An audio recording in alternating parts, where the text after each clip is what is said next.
C'est un début. Travailler ensemble, c'est un progrès, mais rester ensemble, c'est la réussite.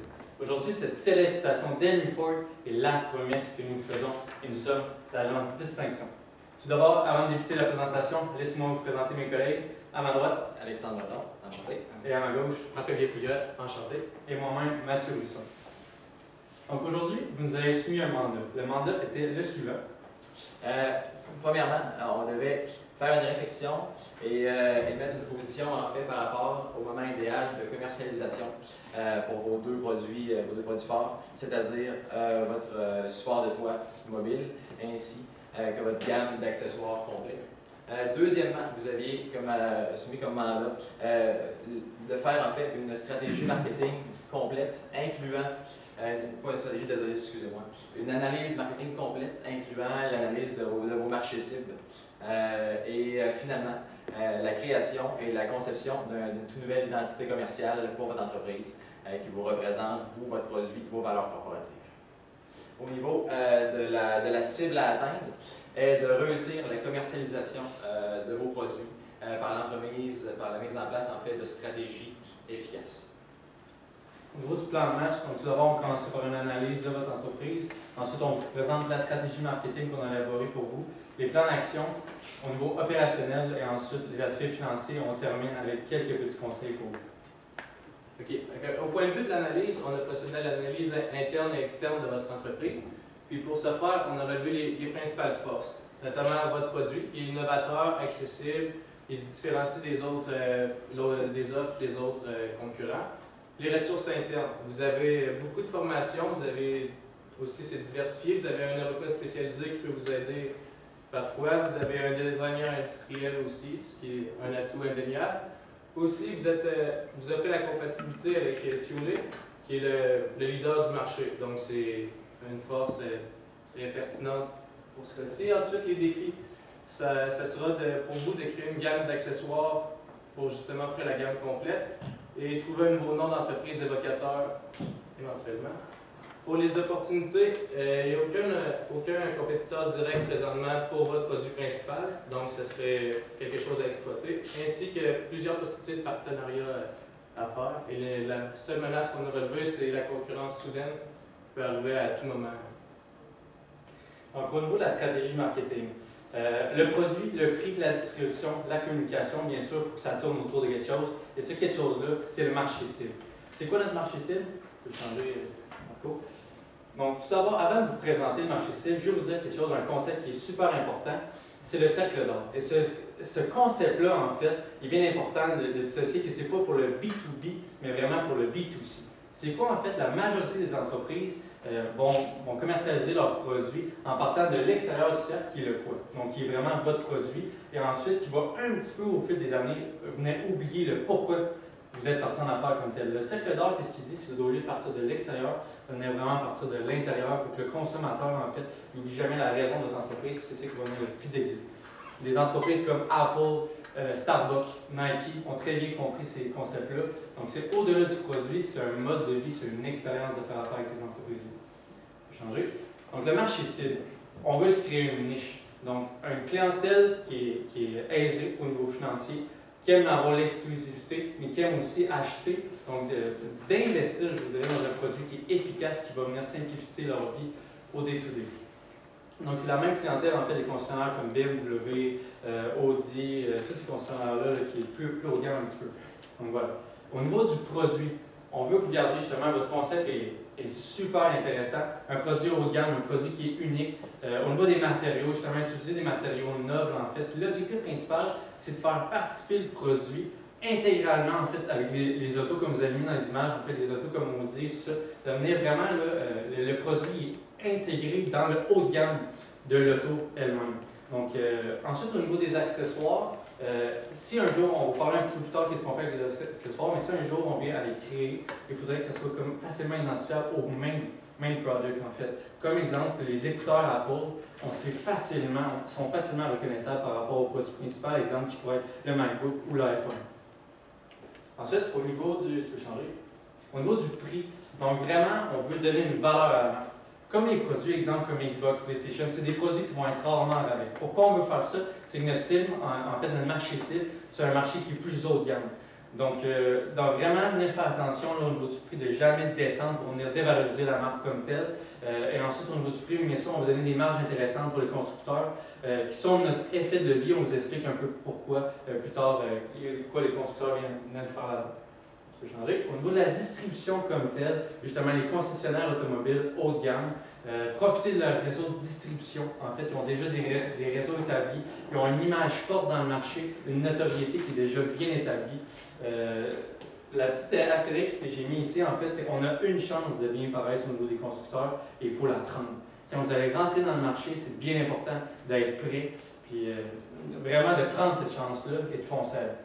Mais, au niveau de la distribution aussi, votre main market, on le sait, c'est un produit de niche, c'est haut de gamme, donc c'est des gens aisés. Mais aussi, on veut ouvrir votre produit au reste du marché, monsieur, madame, tout le monde, qui pourrait peut-être éventuellement s'intéresser à votre produit. Donc, c'est pour ça qu'on irait dans des partenariats stratégiques avec des grossistes, par exemple, Cycle Lambert, pour avoir accès aux détaillants indépendants. C'est-à-dire à Lévis, chez Acheter la Montagne, à Québec, une boutique de vélo que je ne connais pas, malheureusement. Mais c'est ça, donc avoir accès aux détaillants indépendants, ça va être intéressant pour vous. Ça va ouvrir une part de marché intéressante là, pour vous. Ensuite, au niveau continuer la distribution, en fait, l'accessoire, on vous le dit tout de suite, ça serait pour le futur. Les raisons pourquoi qu'on reporte en fait les accessoires, c'est en fait, vous avez un produit qui est innovant.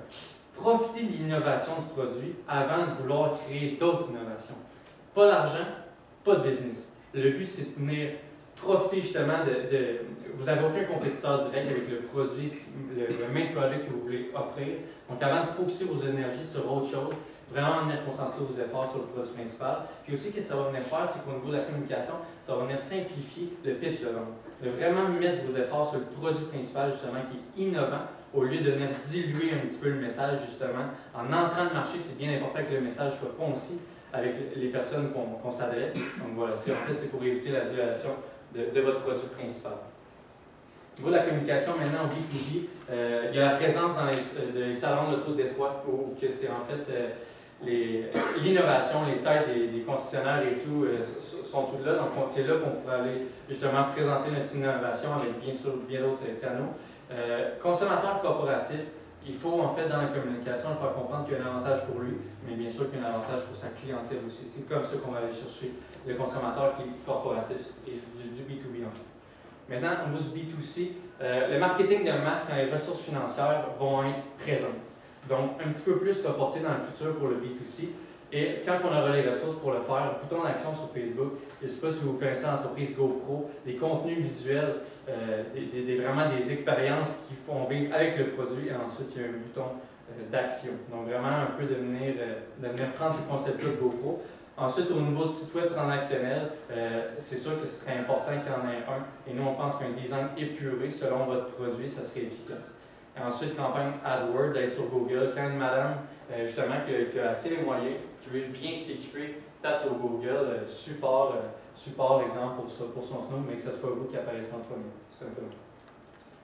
Au niveau du nom, vous nous avez dit que vous vouliez repenser votre nom. Eh bien, le nom qu'on est arrivé, c'est Move. Move, pourquoi?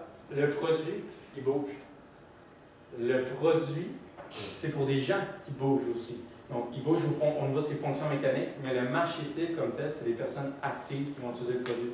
Donc, des personnes comme tel qui vont faire du kayak ou sinon du snow. Donc, vous êtes au courant justement des caractéristiques par rapport au marché cible. Ensuite, on a pensé aussi à un slogan. Parfaitement simple, perfectly easy.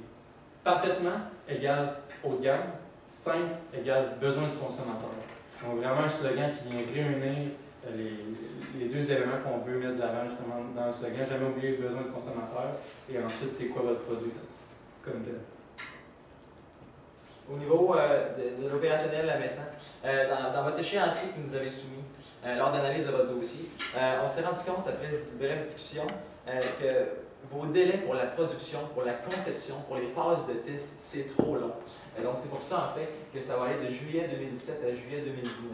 Avec les Chinois, c'est long, c'est compliqué.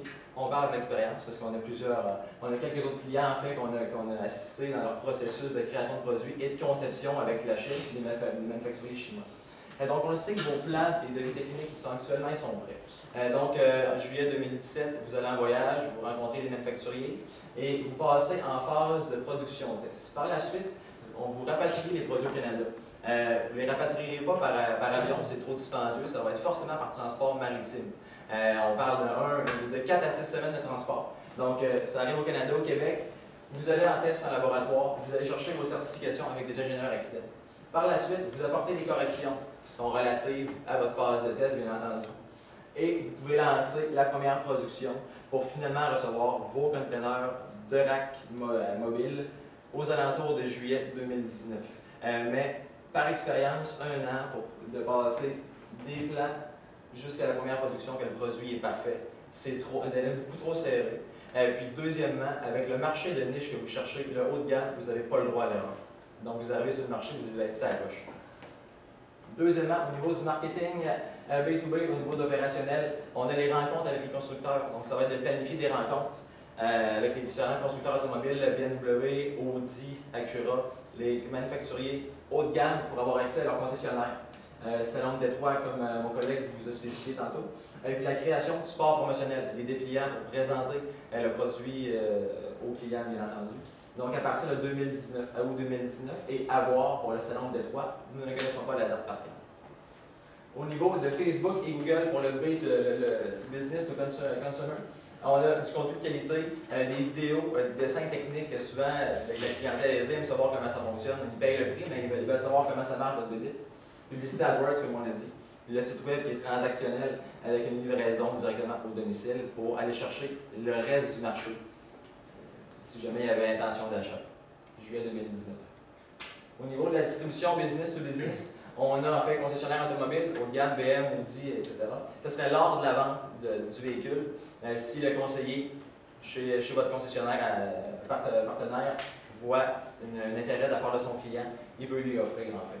Peut-être aussi, éventuellement, quand votre produit va avoir fait ses preuves, de l'inclure dans les ensembles manufacturiers. Madame Sonia Caron, elle veut s'acheter un Audi Allroad de 2017. Elle prend le modèle Allroad Sport, il vient avec votre support directement baudé sur le dos à la sortie de l'usine. Donc, on parle de janvier 2020 pour l'entrée dans les concessions automobiles. Au niveau de la distribution B2C, on a le site web transactionnel pour une livraison qui est directe chez le consommateur. On a le Facebook, bouton d'action, donc acheter, clique dessus, on tombe sur le site transactionnel, on procède à l'achat de livraison à domicile. Ça, on serait prêt à partir d'août 2019. Le temps de réceptionner le stock à l'entrepôt, puis préparer les commandes. On a la distribution B2C encore, magasin de sport du Canada, comme je vous parlais tantôt. Approcher les grossistes, c'est que Lambert, comme j'ai mentionné, il y en a plein d'autres. Il s'agirait de faire une petite étude du marché. Puis la livraison directement chez les détaillants indépendants de sport. Donc ça vous ouvre une panoplie, ça vous ouvre un très très gros marché, autre que votre main market qui est le produit, les personnes aisées dans les concessionnaires de luxe. Ça, on serait prêt en juillet 2019 et bien entendu la création du support promotionnel pour promouvoir votre produit chez les détaillants indépendants, bien entendu. Au niveau des mesures de contrôle qualité en Chine, votre premier conteneur qui arrive, vous l'ouvrez. Il y en a 500 dans le conteneur, ils ont tous le même défaut, impossible à vendre. Qu'est-ce qu'on fait? Donc, ce serait peut-être important. Je ne sais pas si dans quel secteur de la Chine que vous allez travailler, mais en Chine, des firmes de contrôle qualité, ça peut. Donc, il s'agit de rentrer en contact avec eux, puis eux vont s'assurer tout au long du processus de fabrication de la qualité de votre produit. Puis au niveau du taux de change, éventuellement, votre volume va augmenter, votre volume d'affaires augmente, votre volume d'achat augmente. On sait qu'on est au Canada ici, et en Chine, ça fonctionne en dollars US pour les exportations. Donc, peut-être éventuellement, avec votre institution financière, il pourrait vous mettre en relation avec le département des devises étrangères, avec un cambiste qui pourrait vous geler des taux mensuellement, en fait, selon votre volume d'achat, bien entendu. Maintenant, combien ça coûte tout ce beau projet-là?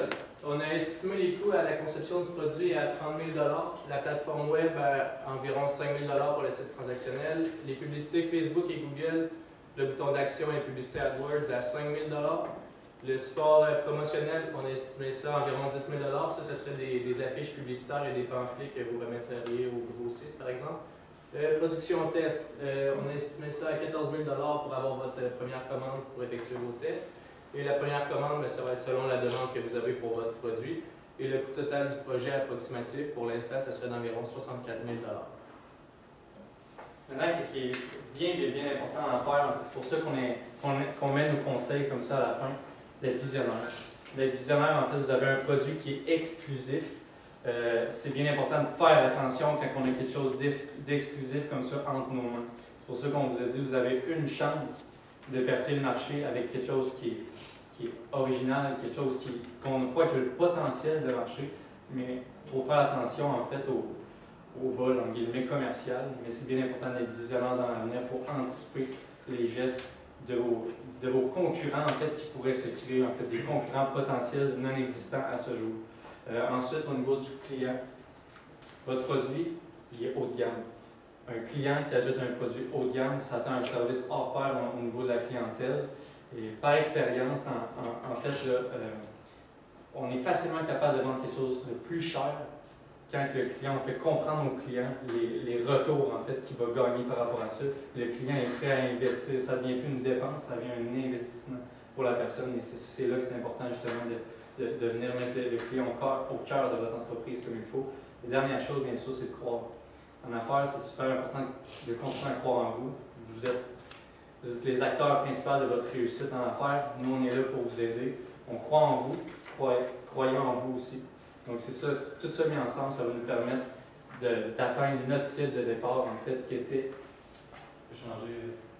de réussir la commercialisation du produit en mettant en place des stratégies efficaces aujourd'hui qu'on vous a présentées. C'est ça qui va nous permettre d'atteindre notre cible. Et maintenant, qu'est-ce qui est super important, c'est que se réunir, c'est un début. Travailler ensemble est un progrès. Rester ensemble, c'est la réussite. Travailler avec vous, pour vous, c'est la promesse que nous faisons. Une somme, l'agence Distinction. Merci beaucoup. Merci, messieurs. Merci beaucoup. Merci.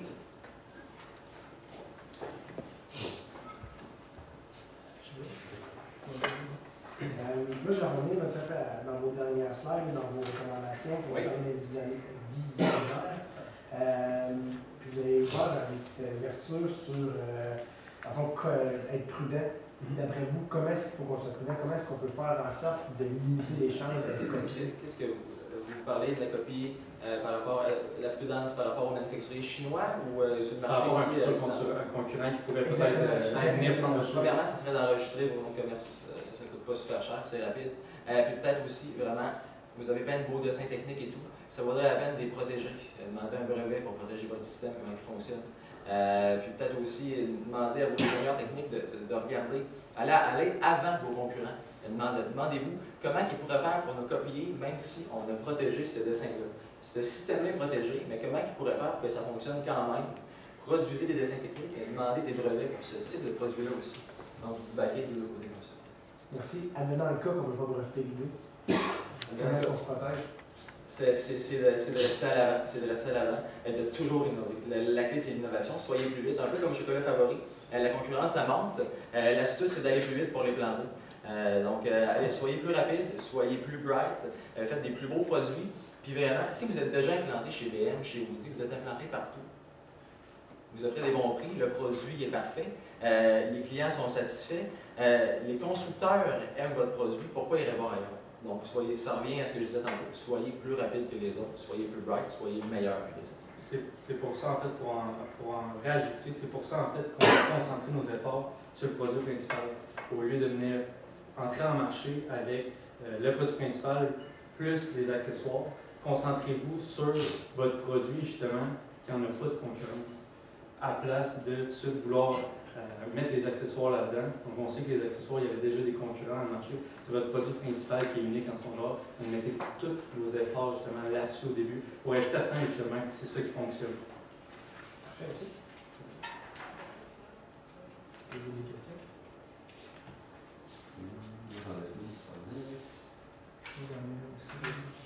Vous parliez tantôt des étapes que vous vouliez commencer dans votre section opérationnelle. Oui.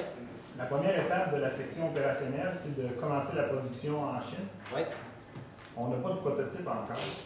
OK. En fait, le prototype n'est pas nécessaire pour débuter une production en Chine.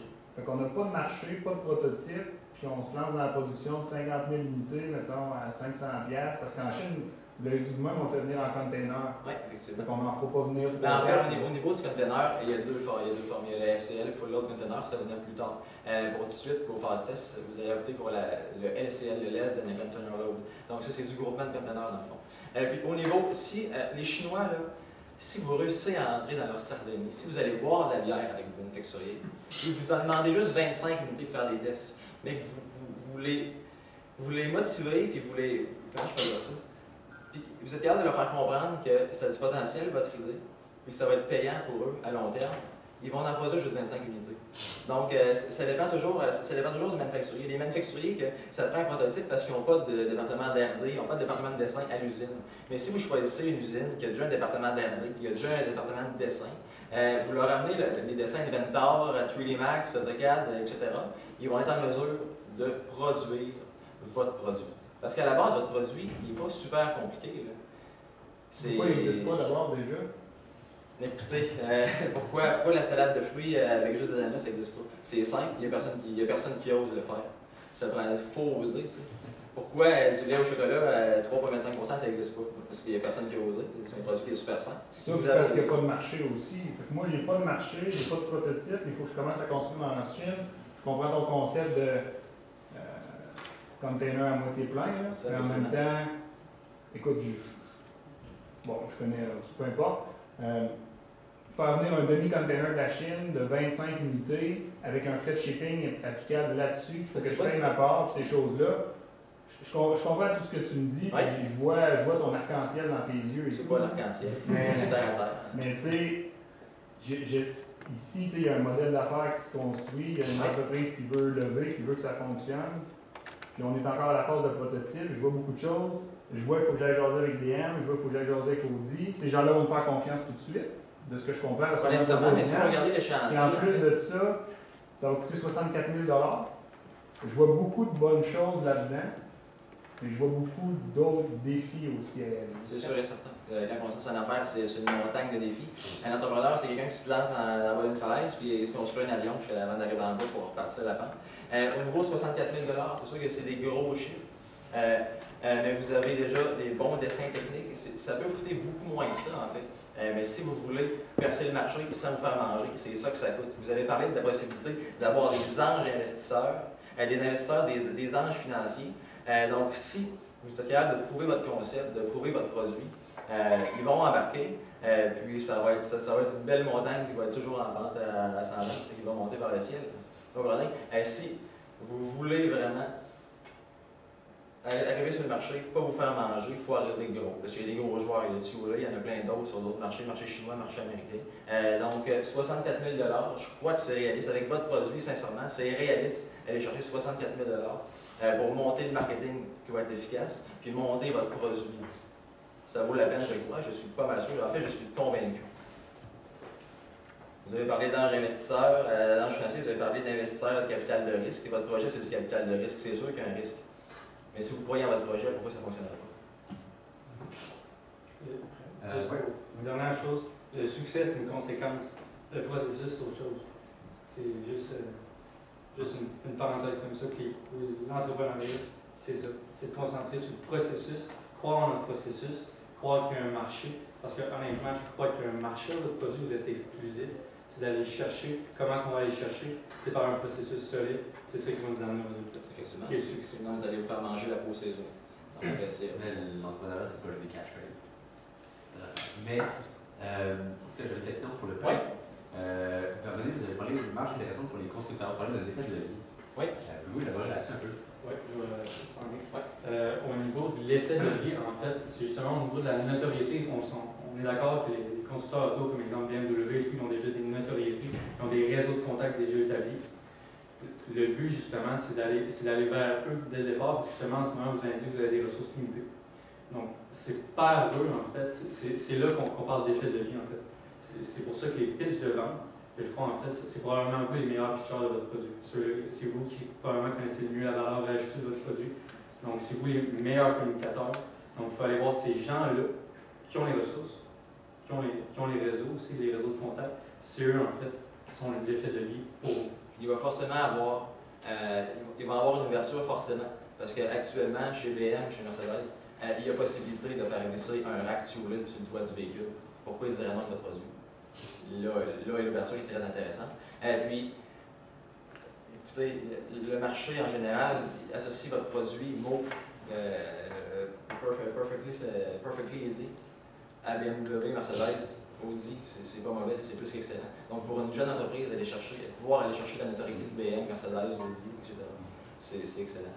Donc il faut sauter sur l'occasion. Sinon, vous avez vraiment bien défini ça au niveau de par rapport au haut de gamme. Mais mettons, exemple, si on voulait aussi aller un peu dans le moyen de gamme, est-ce que c'est quelque chose que. Comment est-ce qu'on ferait ça? De conceptualiser un autre produit, là? Parce que là, en ce moment. Avec le même produit, je pense. Avec le même ou ça peut être avant, si vous avez pensé à une solution pour ça? C'est parce que au niveau. Chercher plus de parts de marché. Au niveau d'analyse de votre cas, c'est bien écrit que c'est un produit haut de gamme, niché. Mais il y a possibilité, écoutez, au lieu d'utiliser d'aluminium ou de titane, utiliser de l'acier galvanisé, ça va être lourd, mais ça va être moins cher. Donc il y a possibilité. Puis aller chez Subaru, chez Toyota, chez Honda, avec un produit moins cher, l'ouverture va être pareille. Il va y avoir la même ouverture que chez BMW, chez Mercedes. La période de questions est terminée. Parfait. Merci, messieurs. Merci.